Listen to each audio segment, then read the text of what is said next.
কি হাজার ঘষাঘষির পরও উঠতেছে না? ভাবতেছেন ইউনূস সরকার কি এমন দাগ দিয়ে গেল, এটা কি কখনো উঠবে?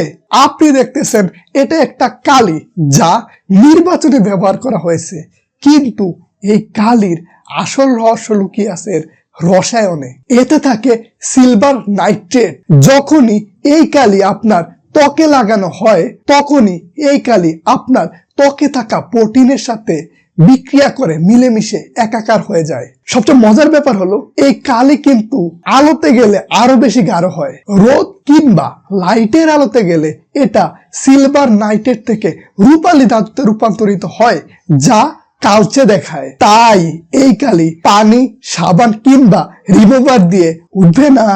এই কালি তখনই উঠবে যখন আপনার ত্বকের আবরণ পরিবর্তিত হবে। আপনার ত্বকের আবরণ চেঞ্জ হলে তখনই কেবল এই কালি আপনার ত্বক থেকে যাবে, যার জন্য সপ্তাহ থেকে মাস কিংবা অনেকের ক্ষেত্রে আরো বেশি সময়ও লাগতে পারে। তাই টেনশন নেওয়ার কিছু নেই, এই কালি খুব শীঘ্রই উঠে যাবে।